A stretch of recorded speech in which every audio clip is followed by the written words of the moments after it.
नमस्कार दोस्तों, NCERT audio book प्रस्तुत करते हैं कक्षा 11 की राजनीतिक विज्ञान की पाठ्य पुस्तक राजनीतिक सिद्धांत। प्रस्तुत है इस पुस्तक का तीसरा अध्याय, समानता।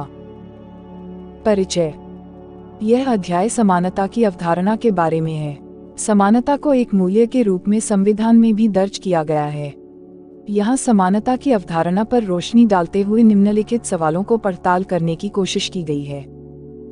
समानता क्या है? हमें इस नैतिक और राजनीतिक आदर्श के बारे में क्यों सोचना चाहिए? क्या समानता का मतलब व्यक्ति से हर स्थिति में एक समान बर्ताव करना है? हम समानता की ओर कैसे बढ़ सकते हैं और जीवन के विभिन्न क्षेत्रों में असमानता को न्यूनतम कैसे कर सकते हैं?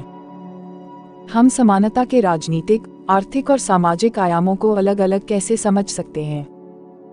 इन सवालों को समझने और सुलझाने के क्रम में हमारा सामना समाजवाद, मार्क्सवाद, उदारवाद और नारीवाद जैसी अपने समय की कुछ खास विचारधाराओं से होगा। इस अध्याय में हम असमानता की स्थिति के बारे में कुछ आंकड़े और चित्र देखेंगे। ये केवल इसलिए दिए गए हैं कि हम असमानता की प्रकृति को समझ बूझ सकें। इन आंकड़ों और चित्रों को याद करने की जरूरत नहीं है। समानता महत्वपूर्ण क्यों है? समानता एक शक्तिशाली नैतिक और राजनीतिक आदर्श के रूप में कई शताब्दियों से मानव समाज को प्रेरित और निर्देशित करता रहा है। समानता की बात सभी आस्थाओं और धर्मों में समाविष्ट है। हर धर्म ईश्वर की रचना के रूप में प्रत्येक मनुष्य के समान महत्व की घोषणा करता है। समानता की अवधारणा एक राजनीतिक आदर्श के रूप में उन विशिष्टताओं पर जोर देती है जिसमें तमाम मनुष्य रंग, लिंग, वंश या राष्ट्रीयता के फर्क के बाद भी साझेदार होते हैं। समानता का दावा है कि समान मानवता के कारण सभी मनुष्य समान महत्व और सम्मान पाने योग्य हैं। साझी मानवता की यह धारणा ही सार्वभौम मानवाधिकार या मानवता के प्रति अपराध जैसी धारणाओं के पीछे रहती है। बहुत सी सामाजिक संस्थाएं और राजसत्ता लोगों में पद, धन, हैसियत या विशेषाधिकार की असमानता कायम रखती हैं। आधुनिक काल में सभी मनुष्यों की समानता का राजसत्ता और ऐसी सामाजिक संस्था के खिलाफ संघर्षों में वाले नारे के रूप में इस्तेमाल किया गया है। 18वीं शताब्दी के उत्तरार्ध में हुई फ्रांसीसी क्रांति में भूसामंती, अभिजन वर्ग और राजशाही के खिलाफ विद्रोह के दौरान स्वतंत्रता, समानता, भाईचारा फ्रांसीसी क्रांतिकारियों का नारा था। समानता की मांग 20वीं शताब्दी में एशिया और अफ्रीका के उपनिवेश विरोधी स्वतंत्रता संघर्षों के दौरान भी उठी थी और यह लगातार उन संघर्षरत समूहों द्वारा उठाई जा रही है जो महसूस करते हैं कि उन्हें समाज में किनारे कर दिया गया है, जैसे कि महिलाएं या दलित। आज समानता व्यापक रूप से स्वीकृत आदर्श है जिसे अनेक देशों के संविधान और कानूनों में सम्मिलित किया गया है। फिर भी समाज में हमारे चारों ओर समानता की बजाय असमानता अधिक नजर आती है। अपने देश में हम आलीशान आवासों के साथ साथ झोपड़पट्टियां, विश्वस्तरीय सुविधाओं से लैस स्कूल और वातानुकूलित कक्षाओं के साथ साथ पेयजल या शौचालय की सुविधा से भी विहीन स्कूल, भोजन की बर्बादी के साथ साथ भूखमरी देख सकते हैं। कानून जो वायदा करता है और जो हमारे चारों ओर मौजूद है, उनके बीच अंतर बिल्कुल स्पष्ट है। नीचे विश्व और हमारे देश के स्तर पर असमानता को दर्शाने वाले कुछ आंकड़े दिए गए हैं। इन पर एक गहरी नजर डालें। विश्व स्तर पर असमानता को दर्शाने वाले कुछ आंकड़े। पहला, दुनिया के 50 सबसे अमीर आदमियों की सामूहिक आमदनी दुनिया के 40 करोड़ सबसे गरीब लोगों की सामूहिक आमदनी से अधिक है। दूसरा, दुनिया की 40% गरीब जनसंख्या का दुनिया की कुल आमदनी में हिस्सा केवल 5% है, जबकि 10% अमीर लोग दुनिया की 54% आमदनी पर नियंत्रण करते हैं। तीसरा, पहली दुनिया खासकर उत्तरी अमेरिका और पश्चिमी यूरोप के अग्रणी औद्योगिक देशों में दुनिया की आबादी का 25% हिस्सा रहता है, लेकिन दुनिया के 86% उद्योग इन्हीं देशों में हैं और दुनिया की 80% ऊर्जा इन्हीं देशों में इस्तेमाल की जाती है। चौथा, इन अग्रणी औद्योगिक देशों के निवासी भारत या चीन जैसे विकासशील देशों के निवासी की तुलना में कम से कम 3 गुना अधिक पानी, 10 गुना ऊर्जा, 13 गुना लोहा और इस्पात तथा 14 गुना कागज का उपभोग करता है। पांचवां, गर्भावस्था से जुड़े कारणों से मरने का खतरा नाइजीरिया के लिए 18 में से 1 मामले में है, जबकि कनाडा के लिए यही खतरा 8700 में से 1 मामले में है। छठवां, जमीन के अंदर से निकलने वाले ईंधन कोयला, पेट्रोलियम और गैस के जलने से दुनिया भर में जो कार्बन डाइऑक्साइड निकलती है, उसमें से पहली दुनिया के औद्योगिक देशों का हिस्सा 2/3 है। अम्लीय वर्षा एसिड रेन के लिए जिम्मेदार सल्फर और नाइट्रोजन ऑक्साइड का भी 3/4 हिस्सा इन्हीं देशों द्वारा उत्सर्जित होता है। ज्यादा प्रदूषण फैलाने वाले बहुत सारे उद्योगों को विकसित देशों से हटाकर विकासशील देशों में लगाया जा रहा है। यहाँ हमारा सामना एक विरोधाभास से होता है। लगभग हर कोई समानता के आदर्श को स्वीकार करता है, जबकि लगभग हर तरफ हमें असमानता के दर्शन होते हैं। हम एक ऐसी जटिल दुनिया में रहते हैं जिसमें धन संपदा, अवसर, कार्य स्थिति और शक्ति की भारी असमानता है। क्या हमें इस तरह की असमानता से चिंतित होना चाहिए? क्या ये सामाजिक जीवन के स्थायी और अपरिहार्य लक्षण हैं, जो मनुष्यों की प्रतिभा और योग्यता के साथ साथ सामाजिक विकास और संपन्नता में उनके योगदान के अंतर को भी प्रतिबिंबित करते हैं? क्या ये असमानताएं हमारी सामाजिक स्थिति और नियमों के कारण पैदा होती हैं? ये ऐसे प्रश्न हैं जिन्होंने दुनिया भर के लोगों को वर्षों से परेशान कर रखा है। इस तरह के सवालों ने समानता को सामाजिक और राजनीतिक सिद्धांत का केंद्रीय विषय बना दिया। राजनीतिक सिद्धांत के छात्र को सवालों की एक लंबी श्रृंखला का सामना करना पड़ता है। इसी तरह का एक सवाल है कि समानता का क्या निहितार्थ है? जबकि हम बहुत से मायनों में बड़े स्पष्ट रूप से अलग हैं, यह बात कहने का आशय क्या है कि हम समान हैं? हम समानता के आदर्श के माध्यम से क्या पाना चाहते हैं? क्या हम आय और रुतबे के सभी अंतरों को मिटाने का प्रयास कर रहे हैं? दूसरे शब्दों में, हम किस तरह की और किसके लिए समानता पाना चाहते हैं? समानता की अवधारणा के बारे में कुछ और प्रश्न भी उठाए गए हैं। हम यहाँ उन पर भी विचार करेंगे। समानता को बढ़ावा देने के लिए क्या हमें सभी लोगों से हमेशा बिल्कुल एक तरह का व्यवहार करना चाहिए? समानता क्या है? इन चित्रों पर एक नजर डालें। अश्वेत लोगों के बैठने की जगह पिछवाड़े में है। पीने का पानी श्वेत बाएं, अश्वेत दाएं। प्रवेश नहीं। कुत्ते नीग्रो, मेक्सिको वासी। विश्राम गृह केवल श्वेत लोगों के लिए। ये चित्र मनुष्यों के बीच नस्ल और रंग के आधार पर भेदभाव की ओर संकेत करते हैं। ये हम में से अधिकांश को अस्वीकार्य हैं। वास्तव में इस तरह के भेदभाव समानता के हमारे आत्मबोध का उल्लंघन करता है। समानता का हमारा आत्मबोध कहता है कि साझी मानवता के कारण सभी मनुष्य बराबर सम्मान और परवाह के हकदार हैं।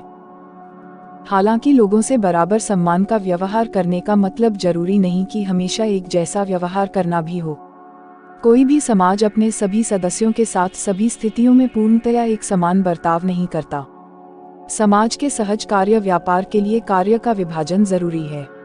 अलग अलग काम और अलग अलग लोगों को महत्व और लाभ भी अलग अलग मिलता है। कई बार इस बर्ताव में यह अंतर न केवल स्वीकार्य हो सकता है, बल्कि जरूरी भी लग सकता है। उदाहरण के लिए प्रधानमंत्री या सेना के जनरल को विशेष सरकारी दर्जा या सम्मान देना हमें तब तक समानता की धारणा के विपरीत नहीं लगता जब तक कि उसका दुरुपयोग न हो। लेकिन कुछ अलग किस्म की असमानताएं अन्यायपूर्ण लग सकती हैं।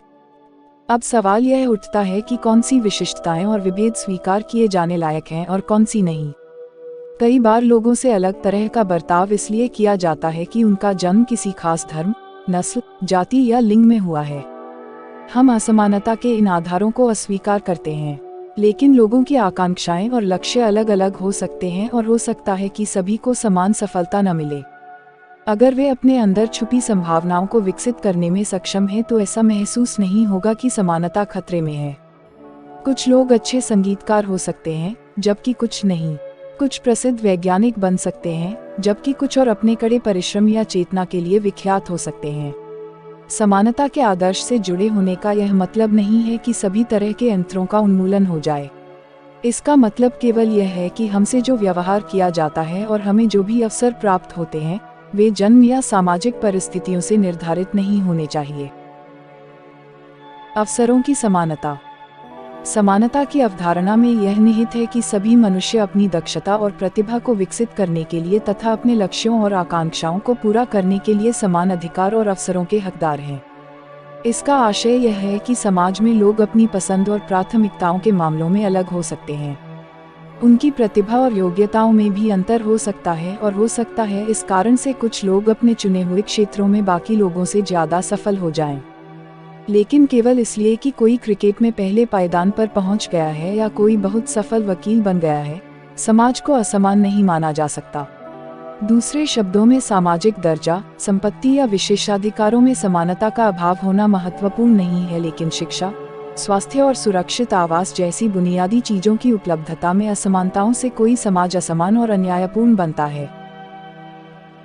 प्राकृतिक और सामाजिक असमानताएं। राजनीतिक सिद्धांत में प्राकृतिक असमानताओं और समाज जनित असमानताओं में अंतर किया जाता है। प्राकृतिक असमानताएं लोगों में उनकी विभिन्न क्षमताओं, प्रतिभा और उनके अलग अलग चयन के कारण पैदा होती हैं। समाज जनित असमानताएं वे होती हैं जो समाज में अवसरों की असमानता होने या किसी समूह का दूसरे के द्वारा शोषण किए जाने से पैदा होती हैं। प्राकृतिक असमानताएं लोगों की जन्मगत विशिष्टताओं और योग्यताओं का परिणाम मानी जाती हैं। यह आमतौर पर मान लिया जाता है कि प्राकृतिक विभिन्नताओं को बदला नहीं जा सकता। दूसरी ओर वे सामाजिक असमानताएं हैं जिन्हें समाज ने पैदा किया है। उदाहरण स्वरूप, कुछ समाज बौद्धिक काम करने वालों को शारीरिक कार्य करने वालों से अधिक महत्व देते हैं और उन्हें अलग तरीके से लाभ देते हैं। वे विभिन्न वंश, रंग या जाति के लोगों के साथ भिन्न भिन्न व्यवहार करते हैं। इस तरह के भेदभाव में समाज के मूल्य प्रतिबिंबित होंगे और इनमें से कुछ हमें निश्चित रूप से अनुचित लग सकते हैं। प्राकृतिक और समाजमूलक असमानताओं में फर्क करना इसलिए भी उपयोगी होता है कि इससे स्वीकार की जा सकने लायक और अन्यायपूर्ण असमानताओं को अलग अलग करने में मदद मिलती है। लेकिन दो तरह की असमानताओं में फर्क हमेशा साफ और अपने आप स्पष्ट नहीं होता। उदाहरण के लिए, जब लोगों के बर्ताव में कुछ असमानताएं लंबे काल तक विद्यमान रहती हैं, तो वे हमें मनुष्य की प्राकृतिक विशेषताओं पर आधारित लगने लगती हैं। ऐसा लगने लगता है जैसे कि वे जन्मगत हों और आसानी से बदल नहीं सकती। उदाहरण के लिए, औरतें अनादिकाल से अबला कही जाती थीं।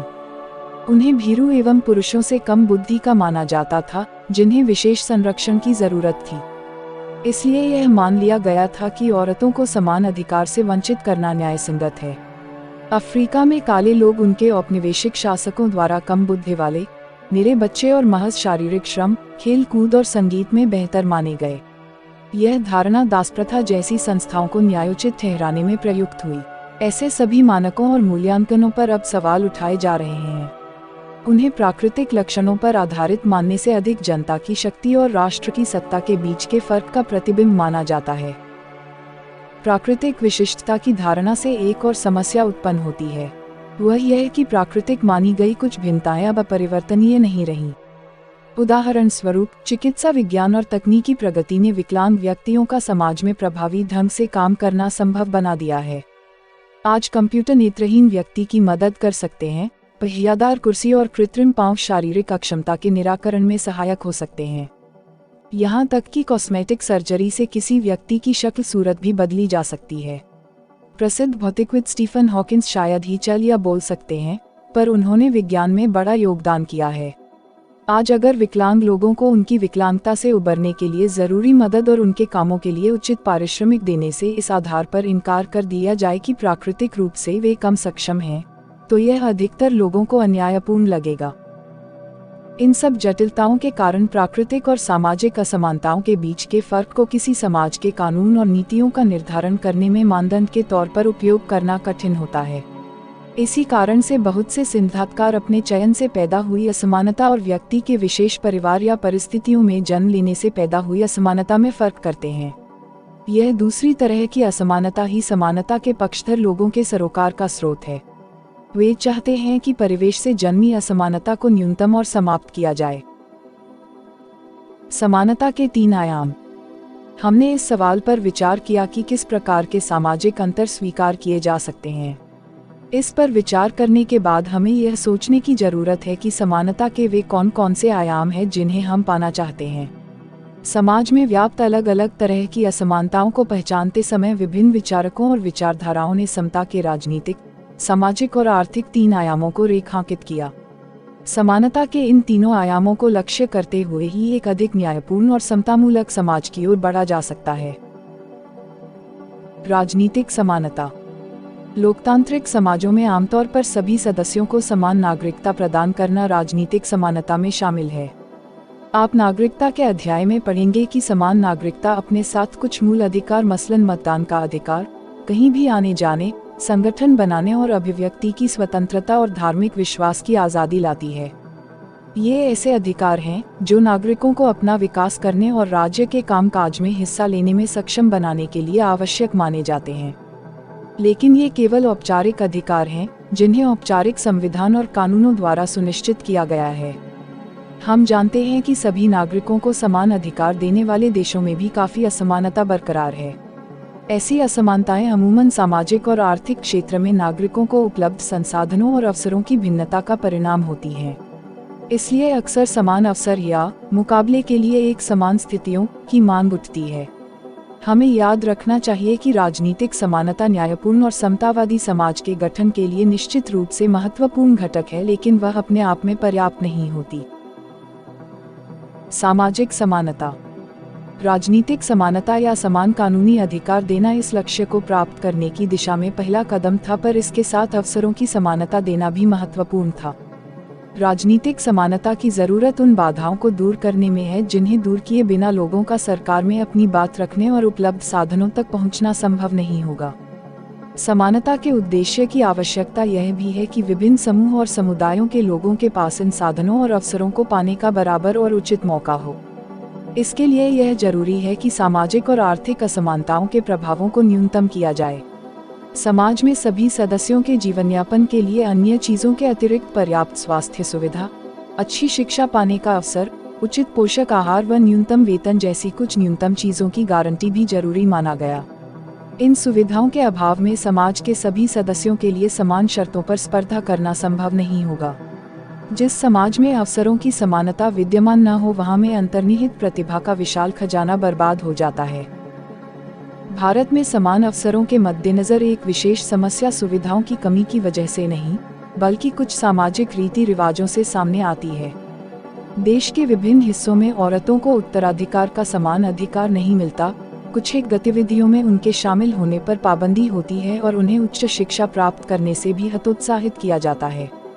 ऐसे मामलों में राज्य की महत्वपूर्ण भूमिका होती है। औरतों को समान कानूनी अधिकार प्रदान करना, सार्वजनिक स्थलों या रोजगार में भेदभाव और परेशानी से बचाने वाली नीतियां बनाना और शिक्षण या कुछ अन्य पेशों में प्रवेश के लिए प्रोत्साहन देने जैसे उपाय करके राज्य यह भूमिका निभाता है। लोगों में जागरूकता बढ़ाने और इन अधिकारों का प्रयोग करने वालों को समर्थन देकर भी राज्य अपनी भूमिका निभा सकता है। आर्थिक समानता। आर्थिक असमानता ऐसे समाज में विद्यमान होती है जिसमें व्यक्तियों और वर्गों के बीच धन, दौलत या आमदनी में खासी भिन्नता हो। आर्थिक असमानता की डिग्री नापने का एक तरीका तो यह है कि संपन्नतम और निर्धनतम समूहों के बीच का आनुपातिक अंतर नापा जाए। एक अन्य तरीका गरीबी रेखा से नीचे रहने वाले लोगों की संख्या का आकलन करना है। यह सही है कि समाज में धन, दौलत या आमदनी की पूरी समानता संभवतः कभी विद्यमान नहीं रही। आज अधिकतर लोकतंत्र लोगों को समान अवसर उपलब्ध कराने का प्रयास करते हैं। यह माना जाता है कि समान अवसर कम से कम उन्हें अपनी हालत को सुधारने का मौका देते हैं जिनके पास प्रतिभा और संकल्प है। समान अवसरों के साथ भी असमानता बनी रह सकती है, लेकिन इसमें यह संभावना छुपी है कि आवश्यक प्रयासों द्वारा कोई भी समाज में अपनी स्थिति बेहतर कर सकता है। लेकिन समाज के लिए गहरी खाई जैसी वे असमानताएं अधिक खतरनाक हैं जो पीढ़ियों से अनछुई रही हैं। अगर किसी समाज में लोगों के कुछ खास वर्ग के लोग पीढ़ियों से बेशुमार धन, दौलत और इसके साथ हासिल होने वाली सत्ता का उपभोग करते हैं, तो समाज वर्गों में बंट जाता है। एक और वे जो पीढ़ियों से धन, विशेषाधिकार और सत्ता का उपभोग करते आए हैं और अन्य जो पीढ़ियों से गरीब बने रहे। कालक्रम में ऐसा वर्गभेद आक्रोश और हिंसा को बढ़ावा दे सकता है। अमीर वर्गों की शक्ति के कारण ऐसे समाज को अधिक खुला व समतावादी बनाने के लिए सुधारना ज्यादा कठिन साबित हो सकता है। मार्क्सवाद और उदारवाद हमारे समाज की दो प्रमुख राजनीतिक विचारधाराएं हैं। मार्क्स 19वीं सदी का एक प्रमुख विचारक था। मार्क्स ने दलील दी कि खाईनुमा असमानताओं का बुनियादी कारण महत्वपूर्ण आर्थिक संसाधनों जैसे जल, जंगल, जमीन या तेल समेत अन्य प्रकार की संपत्ति का निजी स्वामित्व है।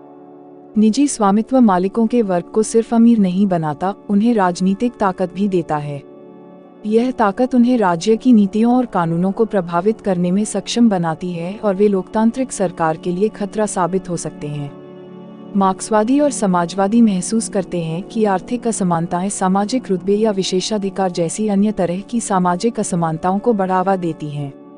इसलिए समाज में असमानता से निपटने के लिए हमें समान अवसर उपलब्ध कराने से आगे जाने और आवश्यक संसाधनों और अन्य तरह की संपत्ति पर जनता का नियंत्रण कायम करने और सुनिश्चित करने की जरूरत है। ऐसे विचार विवादास्पद हो सकते हैं, लेकिन उन्होंने ऐसे महत्वपूर्ण मुद्दे उठाए जिनके समाधान करने की जरूरत है। उदारवादी सिद्धांतों में विरोधी दृष्टिकोण पाया जा सकता है। उदारवादी समाज में संसाधनों और लाभांश के वितरण के सर्वाधिक कारगर और उचित तरीके के रूप में प्रतिद्वंद्विता के सिद्धांत का समर्थन करते हैं। वे मानते हैं कि सबके लिए जीवनयापन के न्यूनतम स्तर और समान अवसर प्रदान करने और सुनिश्चित करने के लिए राज्य को हस्तक्षेप करना है, लेकिन इससे समाज में खुद ब खुद समानता और न्याय स्थापित नहीं हो सकता। स्वतंत्र और निष्पक्ष परिस्थितियों में लोगों के बीच प्रतिस्पर्धा ही समाज में लाभांशों के वितरण का सबसे न्यायपूर्ण और कारगर उपाय होती है। उदारवादियों का मानना है कि जब तक प्रतिस्पर्धा स्वतंत्र और खुली होगी, असमानताओं की खाइयां नहीं बनेंगी और लोगों को अपनी प्रतिभा और प्रयासों का लाभ मिलता रहेगा। उदारवादियों के लिए नौकरियों में नियुक्ति और शैक्षणिक संस्थानों में प्रवेश के लिए चयन के उपाय के रूप में प्रतिस्पर्धा का सिद्धांत सर्वाधिक न्यायोचित और कारगर है। उदाहरण स्वरूप, अपने देश में अनेक छात्र व्यावसायिक पाठ्यक्रमों में नामांकन की आशा करते हैं, जबकि प्रवेश के लिए अत्यधिक कड़ी प्रतिस्पर्धा है। समय समय पर सरकार और अदालतों ने शैक्षणिक संस्थानों और प्रवेश परीक्षाओं का नियमन करने के लिए हस्तक्षेप किया है, ताकि हर प्रत्याशी को स्पर्धा का उचित और समान अवसर मिले। फिर भी कुछ को प्रवेश नहीं मिलता, लेकिन इसे सीमित सीटों के बंटवारे का निष्पक्ष तरीका माना जाता है। समाजवादियों से उलट उदारवादी नहीं मानते कि राजनीतिक, आर्थिक और सामाजिक असमानताएं एक दूसरे से अनिवार्यतया जुड़ी होती हैं। उनका मानना है कि इनमें से हर क्षेत्र की असमानताओं का निराकरण ठोस तरीके से करना चाहिए। इसलिए लोकतंत्र राजनीतिक समानता प्रदान करने में मददगार हो सकता है, लेकिन सामाजिक भिन्नताओं और आर्थिक असमानताओं के समाधान के लिए विविध रणनीतियों की खोज करना भी जरूरी है। उदारवादियों के लिए असमानता अपने आप में समस्या नहीं है, बल्कि वे केवल ऐसी अन्यायी और गहरी असमानताओं को ही समस्या मानते हैं, जो लोगों को उनकी वैयक्तिक क्षमताएं विकसित करने से रोकती हैं। हम समानता को बढ़ावा कैसे दे सकते हैं? अभी समानता के उद्देश्य को पाने के सर्वाधिक वांछनीय तरीके के बारे में समाजवादियों और उदारवादियों के बीच के कुछ बुनियादी मतभेदों पर चर्चा की गई। जबकि इन अलग अलग दृष्टिकोणों के तुलनात्मक गुणों और सीमाओं पर विश्वभर में बहस हो रही है, आज भी यह विचार करना जरूरी है कि समानता की ओर बढ़ने के लिए कौन से सिद्धांत और नीतियां आवश्यक होंगी। खासतौर से सोचना है कि क्या समानता लाने के उद्देश्य के लिए सकारात्मक योजना उचित है। इस मुद्दे पर हाल के वर्षों में बहुत विवाद खड़ा हुआ है। इस विषय पर अगले खंड में चर्चा की जाएगी। औपचारिक समानता की स्थापना। समानता लाने की दिशा में पहला कदम असमानता और विशेषाधिकार की औपचारिक व्यवस्था को समाप्त करना होगा। दुनिया भर में सामाजिक, आर्थिक और राजनीतिक असमानताओं को कुछ रीति रिवाजों और कानूनी व्यवस्थाओं से संरक्षित रखा गया है। इन रिवाजों या कानूनों द्वारा समाज के कुछ हिस्सों को तमाम किस्म के अवसरों और लाभों का आनंद उठाने से रोका जाता था। बहुत सारे देशों में गरीब लोगों को मताधिकार से वंचित रखा जाता था। महिलाओं को बहुत सारे व्यवसाय और गतिविधियों में भाग लेने की इजाजत नहीं थी। भारत में जाति व्यवस्था निचली जातियों को शारीरिक श्रम के अलावा कुछ भी करने से रोकती थी। कुछ देशों में केवल कुछ खास परिवारों के लोग ही सर्वोच्च पदों तक पहुंच सकते हैं। समानता की प्राप्ति के लिए जरूरी है कि से सभी निषेध या विशेषाधिकारों का अंत किया जाए। चूंकि ऐसी बहुत सी व्यवस्थाओं को कानून का समर्थन प्राप्त है, इसलिए यह जरूरी होगा कि सरकार और कानून असमानता की व्यवस्थाओं को संरक्षण देना बंद करे। हमारा संविधान ने भी यही किया है। संविधान धर्म, नस्ल, जाति, लिंग या जन्म स्थान के आधार पर भेदभाव करने का निषेध करता है। हमारा संविधान छुआछूत की प्रथा का भी उन्मूलन करता है। अधिकतर आधुनिक संविधान और लोकतांत्रिक सरकारें औपचारिक रूप से समानता के सिद्धांत को स्वीकार कर चुकी हैं और इस सिद्धांत को जाति, नस्ल, धर्म या लिंग पर ध्यान दिए बिना सभी नागरिकों को कानून के एक समान बर्ताव के रूप में समाहित किया है। विभेदक बर्ताव द्वारा समानता। जैसा कि हम देख चुके हैं, समानता के सिद्धांत को यथार्थ में बदलने के लिए औपचारिक समानता या कानून के समक्ष समानता आवश्यक तो है, लेकिन पर्याप्त नहीं। कभी कभी यह सुनिश्चित करने के लिए कि लोग समान अधिकारों का उपभोग कर सके, उनसे अलग अलग बर्ताव करना आवश्यक होता है। इस उद्देश्य से लोगों के बीच कुछ अंतरों को ध्यान में रखना होता है। उदाहरण के लिए विकलांगों की सार्वजनिक स्थानों पर विशेष ढलान वाले रास्तों रैंप की मांग न्यायोचित होगी, क्योंकि इससे ही उन्हें सार्वजनिक भवनों में प्रवेश करने का समान अवसर मिल सकेगा। इसी तरह रात में कॉल सेंटर में काम करने वाली महिला को कॉल सेंटर आते जाते समय विशेष सुरक्षा की जरूरत हो सकती है। इससे उसके काम के समान अधिकार की रक्षा हो सकेगी। समानता की कटौती इन्हें नहीं, वरन बढ़ावा देने वाले उपायों के रूप में देखा जाना चाहिए। किस तरह के विभेद अवसरों तक समान पहुंच को बाधित करते हैं और इन बाधाओं को दूर करने के लिए किस तरह की नीतियां अपनाई जानी चाहिए। आजकल इस तरह के सवालों पर लगभग हर समाज में चर्चा हो रही है। कुछ देशों ने अवसरों की समानता बढ़ाने के लिए सकारात्मक कार्रवाई की नीतियां अपनाई हैं। अपने देश में हमने आरक्षण की नीति अपनाई है। अगले खंड में सकारात्मक कार्रवाई के विचार को समझने का प्रयास करेंगे। हम सकारात्मक कार्रवाई के परिप्रेक्ष्य में अपनाई गई कुछ नीतियों और उठाए गए कुछ मुद्दों को भी समझेंगे। सकारात्मक कार्रवाई। सकारात्मक कार्रवाई इस विचार पर आधारित है कि कानून द्वारा औपचारिक समानता स्थापित कर देना पर्याप्त नहीं है।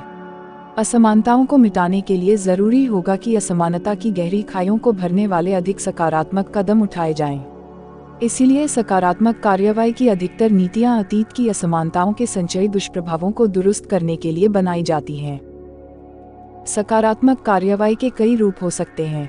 इसमें वंचित समुदायों के लिए छात्रवृत्ति और हॉस्टल जैसी सुविधाओं पर वरीयता के आधार पर खर्च करने से लेकर नौकरियों और शैक्षिकी संस्थाओं में प्रवेश के लिए विशेष व्यवस्था करने तक की नीतियां हो सकती हैं। अपने देश में वंचित समूहों को अवसर की समानता देने के लिए हमने नौकरियों और शिक्षा में आरक्षित स्थान या कोटा की नीति को अपनाया है। यह नीति बहुत वाद विवाद और असहमति का केंद्र रही है। इस नीति की इस आधार पर वकालत की गई है कि कुछ समूह वर्जना और अलगाव के कारण सामाजिक पूर्वाग्रह और भेदभाव के शिकार रहे हैं। जो समुदाय अतीत में पीड़ित और समान अवसरों से वंचित रहे हैं, उनसे यह अपेक्षा नहीं की जा सकती कि वे अन्य लोगों से समानता के आधार पर प्रतिस्पर्धा करें। इसलिए एक समतामूलक और न्यायपूर्ण समाज के निर्माण के हित में उनको विशेष संरक्षण और सहायता देने की आवश्यकता है। सकारात्मक कार्रवाई के रूप में विशेष सहायता को एक निश्चित समय अवधि तक चलने वाला तदर्थ उपाय माना गया। इसके पीछे मान्यता यह है कि विशेष बर्ताव इन समुदायों को वर्तमान वंचनाओं से उबरने में सक्षम बनाएगा और फिर ये अन्य समुदायों से समानता के आधार पर प्रतिस्पर्धा कर सकेंगे। हालांकि सकारात्मक कार्रवाई की नीतियों का समाज को अधिक समतामूलक बनाने के लिए समर्थन किया गया, लेकिन कुछ सिद्धांतकार इन नीतियों के खिलाफ तर्क देते हैं। वे सवाल करते हैं कि क्या लोगों से विभेदकारी बर्ताव करने से कभी भी अधिक समानता की ओर ले जाएगा। सकारात्मक विभेदीकरण, खासकर आरक्षण की नीतियों के आलोचक इन नीतियों के खिलाफ तर्क देने के लिए समानता के सिद्धांत का सहारा लेते हैं। इनका मानना है कि वंचितों को उच्च शिक्षा या नौकरियों में आरक्षण या कोटा देने का कोई भी प्रावधान अनुचित है, क्योंकि यह मनमाने तरीके से समाज के अन्य वर्गों को समान व्यवहार के अधिकार से वंचित करता है। आलोचकों का कहना है कि आरक्षण भी एक तरह का भेदभाव है। समानता की मांग है कि सब लोगों से बिल्कुल एक तरह से व्यवहार हो। जब हम व्यक्तियों के बीच जाति या रंग के आधार पर अंतर करते हैं, तब हम जातिगत और नस्लगत पूर्वाग्रहों और भी मजबूत कर रहे होते हैं। इन सिद्धांतकारों के लिए उन सामाजिक विशिष्टताओं को समाप्त करना महत्वपूर्ण है जो समाज को विभाजित करती हैं। इस बहस की रोशनी में यह प्रासंगिक होगा कि व्यक्ति के समान अधिकारों और राज्य के निर्देशक सिद्धांत के रूप में समानता के बीच फर्क किया जाए। व्यक्ति का किसी शैक्षिकी संस्था में प्रवेश या सार्वजनिक क्षेत्र में रोजगार पाने का समान अधिकार है, लेकिन प्रतिस्पर्धा उचित होनी चाहिए। जब कभी कुछ सीमित स्थानों या नौकरियों के लिए प्रतिस्पर्धा हो, तब वंचित समूहों के लोग लाभकारी स्थिति के शिकार हो सकते हैं। ऐसे शिक्षार्थी जो अपने समुदाय में पढ़ने वालों की पहली पीढ़ी से आते हैं, अर्थात जिनके माता पिता और पूर्वज अशिक्षित रहे हों, अपनी जरूरतों और परिस्थितियों के मामले में पढ़े लिखे परिवारों के छात्रों से बहुत अलग होते हैं। दलित, स्त्री या वर्जना और वंचना के शिकार अन्य श्रेणियों से आने वाले सदस्य कुछ विशेष सहायता के पात्र और अधिकारी होते हैं। इस विशेष सहायता को उपलब्ध कराने हेतु राज्य को समानता लाने वाली सामाजिक नीतियां बनानी चाहिए। इन नीतियों से और उन्हें अन्य लोगों के साथ प्रतिस्पर्धा करने का उचित अवसर मिल सकेगा। तथ्य यह है कि शिक्षा और स्वास्थ्य सुविधाओं के क्षेत्र में भारत में वंचित जनसंख्या के लिए जितना किया जाना चाहिए था, उससे बहुत कम किया गया है।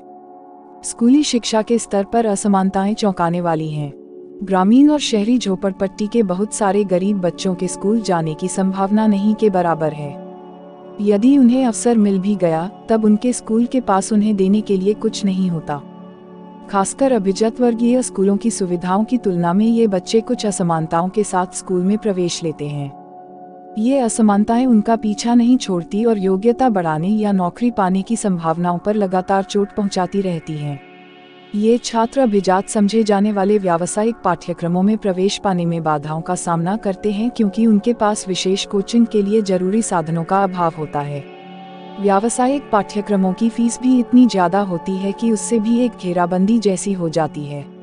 परिणामस्वरूप वे अधिक विशेषाधिकार और सुविधाओं वाले वर्गों से समानता के आधार पर प्रतिस्पर्धा नहीं कर सकते। इस तरह की सामाजिक और आर्थिक असमानताएं समान अवसर की प्राप्ति में बाधक होती हैं।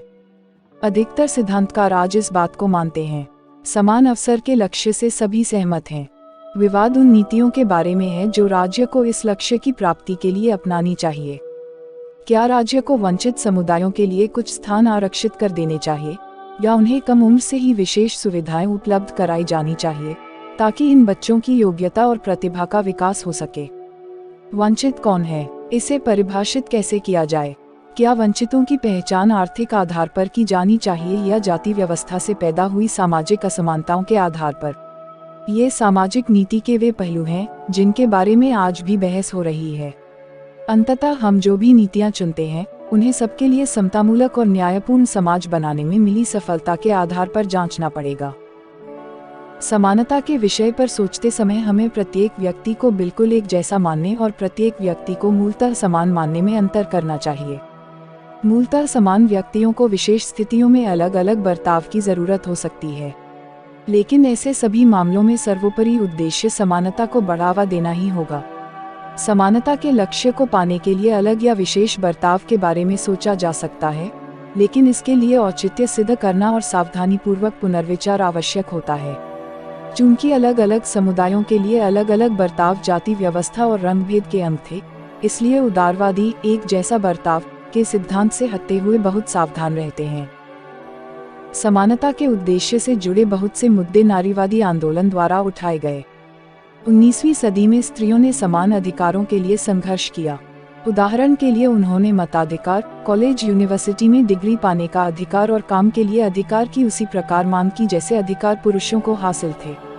हालांकि जैसे ही उन्होंने नौकरियों में प्रवेश किया उन्हें महसूस हुआ कि स्त्रियों को इन अधिकारों को उपयोग में लाने के लिए विशेष सुविधाओं की आवश्यकता है। उदाहरण के लिए उन्हें मातृत्व अवकाश और कार्यस्थल पर बालवाड़ी जैसे प्रावधानों की आवश्यकता थी।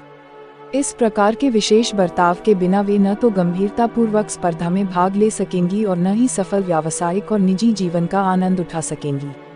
दूसरे शब्दों में पुरुषों के समान अधिकारों के उपयोग के लिए उन्हें कई बार एक विशेष बर्ताव की जरूरत होती थी।